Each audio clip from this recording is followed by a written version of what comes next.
What's up, guys? Welcome back. It's Adam FPL, and I hope everyone had a good game week 1. With the first week behind us, the FPL game is officially underway, and there's so much excitement everywhere. Now that we have a week of data to consider, we start to have a better idea of what to do with our teams. In this video, I will talk about my team's performance last week in game week 1, my team this week for game week 2, and any potential transfer targets I have in the future. Please consider liking, commenting, and subscribing if you enjoy my weekly videos. Now on to the content. So before I talk about my players, I just wanted to quickly remind you guys to not panic with transfers. Just because you scored poorly this game week doesn't mean you need to rip the whole team out. I have noticed the likes of Trent Alexander-Arnold, Salah, Timo Werner, and Spurs assets being heavily taken out of teams already. Although out of all the transfers, I happen to understand your impatience with the Spurs assets the most. But nevertheless, remember your game week 1 overall rank will always be the same as your game week rank, like in any other week.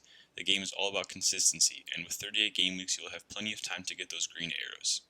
So I, for one, did not have the best Game Week 1 performance. With 51 points and only 1 point above average, I guess you could say it was not a week to remember. But, like I said, I'm trying to keep a cool head because the season is a marathon, not a sprint.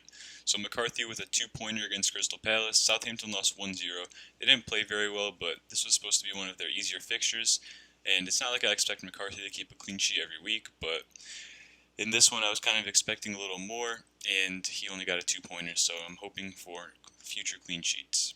Now on to my defense, who scored a whopping total of 1 point for me out of the 3 players. So with John Egan, Sheffield United got off to a horrible start against Wolves, conceding 2 goals in a span of 15 minutes. In the first half, they did not look like themselves and did not look like they were picking up off their last season form. But in the second half, they did bounce back a little bit, playing much more compact defensively and did create some changes on offense, but we all know how good Wolves are defensively. Egan did get a yellow card, unfortunately, which brought his point total down to 0 points. Trent got 1 point for me. Liverpool were part of that 7-goal thriller against Leeds, winning 4-3. Trent did not look the best, though, to be honest, leaving a lot of gaps and letting Jack Harrison get behind him a lot. Liverpool were pretty complacent overall on defense, so hopefully that changes in the future and the clean sheets start to come in. With Vinagre, my Vinagre punt did not go as planned. He got 0 points, obviously. Marcel took his spot at left wing back, and it looks like that he will not be playing much, as Burr even went on at right back, and Vinagre did not make a showing, so that was pretty unfortunate. Now onto my midfielder. So St. Maximin got me 3 points. Newcastle beat West Ham 2-0 and looked alright in the process, with their opponents looking a lot worse. So St. Maximin didn't get any returns, with Jeff Hendricks and Callum Wilson scoring the goals, but he did look okay. I mean, hopefully he can build off this performance in the future game weeks and get me some solid returns, as he's not really looking like a transfer out right now because he's the best option in his price range. I don't really want to burn a transfer on a 5.5 million midfielder. Onto my captain, Aubameyang. So Arsenal versus the Whipping Boys Fulham in game week 1, and I was lucky enough for Aubameyang to score 1 goal. Obviously, if I captained Salah, I would have gotten a lot more points, as he had 3 goals, and that would have gone to 40 points, but it's not the worst thing in the world. At least Aubameyang scored. Now with Salah had 2 penalties and 1 screamer of a goal, totaling 20 points. Liverpool looked okay on defense, and Salah looked like all the rumors of him being off form in preseason he put to bed, so that's good. Harvey Barnes got me 3 points. Harvey Barnes actually looked really good against West Brom. He had a ton of shots. Some went wide, some went to the keeper, but nevertheless, he was making runs, he was creating, so he did look very good. Now onto my forward. So Danny Ings with a 2-pointer against Crystal Palace. I didn't watch the game, but I did hear that he and Jay Adams did have a couple of good chances, but Guaita stood on his head all game and made all the saves en route to a clean sheet for Crystal Palace. So nothing much you can do there. Although I do think that with Southampton's form, they lost to Brentford in the Carabao Cup yesterday, and with their kind of rough fixtures coming up, Ings might potentially be a transfer out in the near future, but I'll talk about that later in the video. Now with Timo Werner, he got me 5 points in his Chelsea debut against Brighton. He didn't get any goals or assists, but he did get an FPL assist by winning the penalty, which Jorginho did end up converting. So he did give me 5 points, which is not bad, and hopefully he keeps building on this and getting many goals and assisting throughout the season. Now Mitrovic with a 1-pointer was the biggest surprise in my forward line. So he did not feature in Fulham's starting lineup, with Parker opting to start bench fodder Kamara instead. Perhaps it was due to match fitness, as he was maybe not ready, but he did play the full 90 minutes with Serbia's 2 recent games, so he looks to be all set for next game week, and with his 2 green fixtures coming up, he'll still be in my lineup most likely. Nothing really interesting on my bench, so 0 points all throughout, with Jed Steer and Charlie Taylor both blanking because of their blank game week 1 fixture for Aston Villa and Burnley. with Ali Burke not featuring against Wolves for Sheffield, and with Nathan Ferguson still being injured with an unknown return date.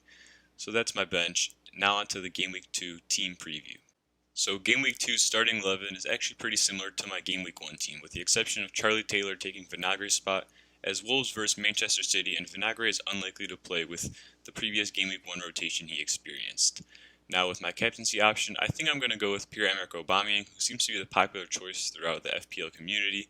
He is versing West Ham at home, and with his recent form, not only in the first game week last week against Fulham, but also in the Community Shield, I back him to score against an opponent that didn't look very good last week themselves against Newcastle, with West Ham losing, and with their defense looking pretty leaky.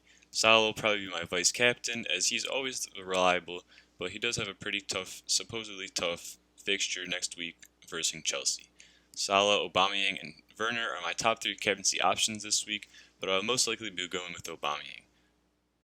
Now onto my transfer targets for this game week and my future plans. So overall, this team doesn't look too bad, but it is good that after game week 1 we got something to look at now, and there are probably some transfers that will be necessary to make in the next coming game weeks. So I've given this a lot of thought this week overall, as it is very important that I start off with doing what's right in game week 1 to build onto the future game weeks.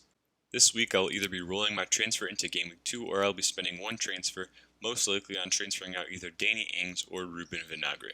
So my thought for transferring out Ings this early is for a few reasons. So first of all, this is not the primary reason, but already a few 100,000 managers have transferred out Danny Ings, and if he is due for a price drop, I would like to avoid that, as I do not want to lose team value this early on. But the primary reason is honestly there are just better options out there right now than him. With Southampton not looking the best against Crystal Palace, and with them losing in the Carabao Cup to Brentford, it's kind of concerning about their form.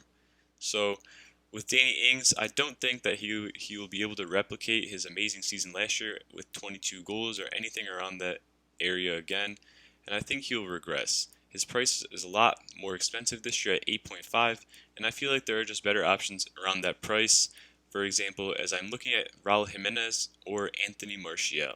Jimenez looked great against Sheffield United, and Sheffield United are quite a defensive team, so the fact that he was able to score a goal and almost have a second is pretty good. With their fixture against Manchester City this week, after that they'll have amazing fixtures, and I will look to have at least 2 Wolves players in my team. If Jimenez is on form, and he is known to be a consistent goal scorer in FPL, and if he can give me the points, then he would be a good transfer to go from 8.5 Ings to 8.5 Jimenez. With Martial, my thought is that Manchester United, with their potent offense this year, will be scoring lots of goals. With their easy fixtures to start, they have a sea of green fixtures, and I will look to capitalize on that with at least one Manchester United player in my team. That guy could be Martial, and I have money in the bank to get him, and at 9 million, he's great value, and I feel like he's going to have a great season this year. Post-restart last year, he had an amazing form, and he was scoring almost every game, especially being electric at home. Hopefully he can continue that form if I get him, and I think that he's a great option, considering that Bruno Fernandes, Paul Pogba, Marcus Rashford, and now Van de Beek will be behind him, supplying him chances. I definitely think it's a great option to look at.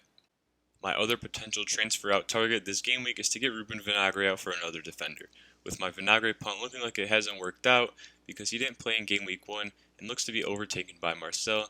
It'll likely be a transfer out for me soon, as I want to avoid a price drop. My options to take him out would be to get another Wolves defender like Saiss, Cody, or even Marcel, as after next week, Wolves have amazing fixtures that scream clean sheet and potential offensive returns even for some. Also, I could go for another 4.5 million defender from Vinagre like Lamptey, Jamal Lewis, a Leeds defender, or James Justin of Leicester. These all look like good options and something to consider as I take in my transfer plans. That's going to wrap up this FPL Game Week 2 team preview video. If you enjoyed the video, please be sure to like and subscribe, as it is always greatly appreciated. Also, please comment if you have any thoughts about my team, or if you have any questions about your guys' team. I'll be happy to answer all of your questions. As always, it's Adam FPL, and see you guys in the next video.